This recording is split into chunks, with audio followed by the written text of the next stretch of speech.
Hello students. तो आज की वीडियो में हम बात करने जा रहे हैं काइनेमेटिक्स की। और जो इस वीडियो में मैं आपको बताने जा रहा हूँ उसमें पहला टॉपिक तो होगा काइनेमेटिक्स क्या है, और उसके बाद हम पढ़ेंगे कि फ्रेम ऑफ रेफरेंस क्या होता है,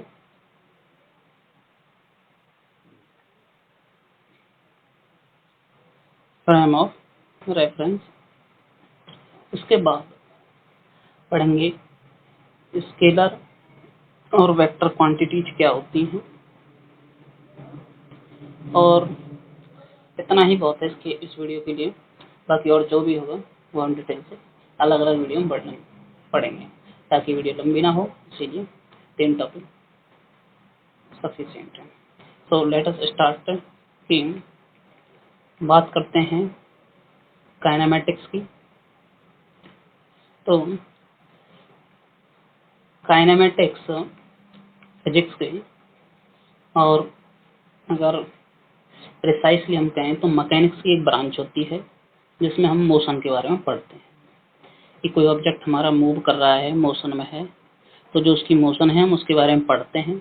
लेकिन वो मोशन क्यों कर रहा है इस बात से हमें कोई फर्क नहीं पड़ता है। जो उसका कारण है कि उस पर फोर्स लग रहा है या फिर टॉर्क लग रहा है, उससे हमें कोई मतलब नहीं होता है। तो काइनेमेटिक्स को हम डिफाइन कर सकते हैं, it is a branch of mechanics which deals with the which deals with the motion of the object without taking account of cause। तो इसका मतलब ये है कि जब हमारी, अगर लाइन बाई लाइन अगर मैं स्टेप एक्सप्लेन करूँ, ब्रांच ऑफ मैकेनिक्स मतलब ये मैकेनिक्स का ही एक भाग होती है, पार्ट होती है, which deals with the motion of the object, जो हमारे इस बात के डील करती है, बताती है कि कोई ऑब्जेक्ट मोशन कर रहा है without taking cause, account of cause. लेकिन हम इसके बारे में कि वो मोशन क्यों कर रहा है इस बात से हमें कोई फर्क नहीं पड़ता है, उसको हम यूज नहीं करते हैं। और जो हमारे यहाँ पे कॉज होता है जिसकी वजह से मोशन होती है, उसमें फोर्स एक मेन कारण होता है, क्योंकि मोस्टली अगर फोर्स होगा तो ऑब्जेक्ट की जो पोजीशन है वो चेंज होने की संभावना बहुत ज़्यादा होती है। तो अब इसके बाद पढ़ते हैं हम नेक्स्ट टॉपिक जो हमारा था, वो है फ्रेम ऑफ रेफरेंस। अगर हम बात करें फ्रेम ऑफ रेफरेंस की, तो आप इसको इस तरीके से समझिए कि हमारे पास ये कोऑर्डिनेट एक्सिस है, कोऑर्डिनेट सिस्टम है। ये हमारा एक्स एक्सिस है, ये वाई एक्सिस है, और ये हमारा जेड एक्सिस है, और ये हमारा ओरिजिन है। यहाँ पर कोई एक व्यक्ति है, ऑब्जेक्ट है। मान लेते हैं कि यहाँ पर आप ही बैठे हुए हो, तो let us represent you by Y. मैंने आप मतलब वाई नाम से एक ऑब्जेक्ट है, वो यहाँ पे बैठा हुआ है, और यहाँ पर इस पॉइंट पर यहाँ पर कोई एक ऑब्जेक्ट है, उसको मैंने नाम दिया पी। अब जो ये ऑब्जेक्ट है यहाँ पे जो पी है, ये वाला, ये भी यहाँ पे मूव कर रहा है, या फिर यहाँ पे जो भी इसकी स्टेट है या फिर प्रेशर फोर्स वगैरह जो इस पर एक्ट कर रहे हैं वो मान लेते हैं। लेकिन हम हालांकि उनको कैलकुलेट नहीं करने वाले हैं इस वक्त कि वो कितना होगा, यहाँ पे कितना फोर्स होगा, कितनी सेपरेशन है, उससे ना कोई फर्क नहीं है। अभी हमको ये देखना है कि जो हमारा ये ऑब्जर्वर है जो यहाँ पे बैठा हुआ है वाई, तो ये इसको ऑब्जेक्ट को ये ऑब्जर्व कर रहा है, मतलब देख रहा है कि वो उस पर जो फोर्स है काम कर रहा है नहीं कर रहा है, मूव ऑब्जेक्ट मूव कर रहा है या फिर नहीं कर रहा है। तो ये बेसिकली उसकी जो फिजिकल नेचर है उसको ऑब्जर्व कर रहा है। तो जो हमारा एक पॉइंट है वो जहाँ पर ऑब्जर्वर बैठा हुआ है, जहाँ पर ये वाई नाम का पर्सन बैठा हुआ है, उसे बोलते हैं फ्रेम ऑफ रेफरेंस।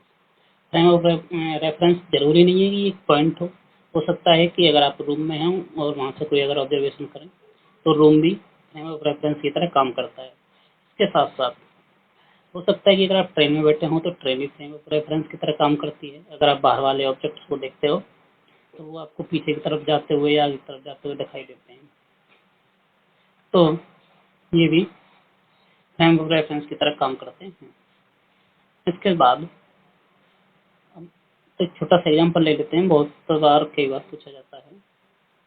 तो इसके साथ साथ हम फ्रेम ऑफ रेफरेंस में डिफाइन कर देते हैं दो टॉपिक्स को, एक है मोशन और दूसरा है रेस्ट। क्योंकि जब भी हम रेस्ट और मोशन की बात करते हैं तो हम हमेशा ये बात याद रखते हैं कि अगर जो हमारा ऑब्जर्वर है और सीधे शब्दों में कहें जो हमारा ये वाई है, अगर इसके रेस्पेक्ट में जो हमारा पॉइंट पी है उसकी पोजीशन में कोई चेंज नहीं आ रहा है, मतलब जहाँ पर उसने उस ऑब्जेक्ट को पहले देखा था वहीं पर उसे वही ऑब्जेक्ट उसे बाद में दिखाई देता है और उसमें कोई भी चेंज नहीं हो रहा है, तो हम कहेंगे कि जो हमारा ऑब्जेक्ट है वो हमारा रेस्ट पर है।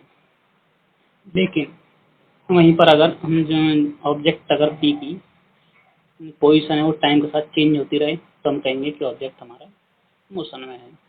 तो एक एग्जांपल मानते हैं कि मान लीजिए कि ये एक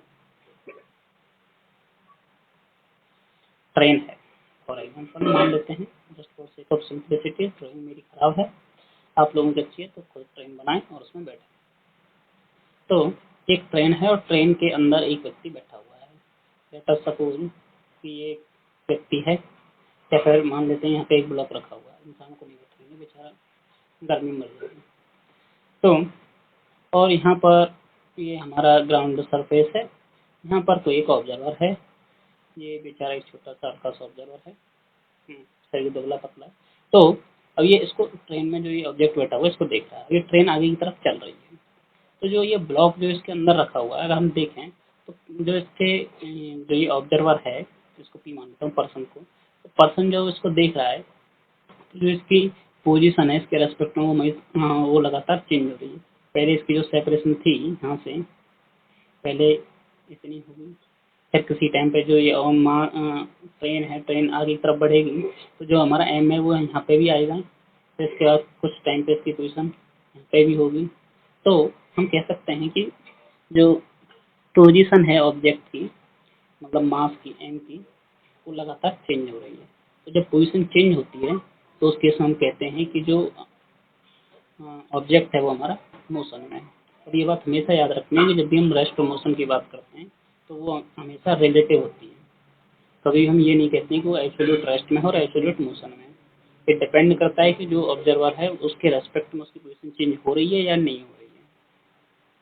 तो इसके बाद एक अगले टॉपिक की बात करते हैं। एंड अगला टॉपिक जो हमें पढ़ना है वो है स्केलर एंड वेक्टर। तो स्केलर वेक्टर के बारे में आप लोग जानते ही होंगे। जो हमारी स्केलर क्वांटिटी होती है उसमें मैग्नीट्यूड होता है लेकिन डायरेक्शन नहीं होती है, नॉट डायरेक्शन। लेकिन अगर हम बात करें वेक्टर की तो उसमें मैग्नीट्यूड भी होता है प्लस में डायरेक्शन भी होती है। तो अब इसका मतलब क्या है वो समझ लेते हैं। मैग्नीट्यूड का मतलब है जो उसकी वैल्यू होती है। जैसे फॉर एग्जांपल मान लो कि हमारे पास ये दो पॉइंट हैं P और एक पॉइंट हो गया यहाँ पे Q और इनके बीच की जो सेपरेशन है वो हमें दी गई है 8 मीटर। तो अब जो हमारा ये 8 है ये होता है मैग्नीट्यूड। तो अब लेंथ हमें दे रखी है 8 मीटर, लेकिन हमें डायरेक्शन नहीं पता है कि ये P से Q की तरफ है या Q से P की तरफ है, इसके इधर भी हो सकती है, कोई जरूरी नहीं है। तो इस केस में हम कहेंगे कि जो हमारी ये लेंथ है L है वो हमारी स्केलर क्वांटिटी है। लेकिन अगर मान लेते हैं कि यहीं पर हमें ये बता दिया जाए कि जो हमारी ये डायरेक्शन है, जो डिस्टेंस है P से Q की तरफ, ये हमारी P से Q की तरफ है, मतलब P और Q के बीच में जो डिस्टेंस है वो हमारी P से Q की तरफ है। P स्टार्टिंग पॉइंट है, Q हमारा फाइनल पॉइंट है। तो उस केस में इसमें मैग्नीट्यूड भी होगा, मैग्नीट्यूड 8 होगा और डायरेक्शन हो गई हमारी P से Q। तो उस केस में ये वेक्टर की तरफ काम करेगा। तो आई होप कि आप लोग इतना समझ आए। तो इसके साथ कुछ थोड़ा एक आध एग्जाम्पल और ले लेते हैं। तो स्केलर के कुछ एग्जाम्पल जो आप लोग यूज करोगे और जो हम स्टार्टिंग में पढ़ेंगे बहुत ही सिंपल है, बहुत ही ईजी है। तो उसमें पहला एग्जांपल आता है हमारा डिस्टेंस का। ये हम एग्जांपल की बात कर रहे हैं। तो डिस्टेंस एक एग्जांपल हो गया। इसके बाद स्पीड जो हम पढ़ेंगे, स्पीड भी हमारी स्केलर क्वांटिटी होती है। इसके साथ साथ जो हम पढ़ेंगे वर्क, वो भी हमारी स्केलर क्वांटिटी है। और बताओ इसके बाद और कुछ समझ में आ रहा है अभी इस वक्त? तो अभी के लिए इतना ही। बाकी और जब हम आगे तक जैसे सब्जेक्ट में आगे अंदर तक जाएंगे और फिजिकल क्वांटिटी के बारे में पढ़ेंगे तो वहाँ पे भी हम बताते चलेंगे कौन सी क्वांटिटी स्केलर है, कौन सी वेक्टर है। और इसके साथ साथ अगर वेक्टर की हम बात करें तो वेक्टर में जो हमारे एग्जाम्पल होते हैं, वेक्टर के लिए एग्जाम्पल हो जाएगा हमारा फोर्स हो गया। इसके बाद हमारी वेलोसिटी हो गई और एक्सीलरेशन। ये कुछ एग्जाम्पल हैं और बाकी example depending on the topics which we will cover during this video lecture. तो आज की वीडियो के लिए इतना ही। बाकी अगली वीडियो हम डिस्कस करेंगे कि डिस्टेंस, डिस्प्लेसमेंट, स्पीड और वेलोसिटी के डेफिनेशन क्या है, किस तरीके से उन्हें मेजरमेंट करते हैं और किस तरीके से उनके न्यूमेरिकल्स को हम सॉल्व कर सकते हैं।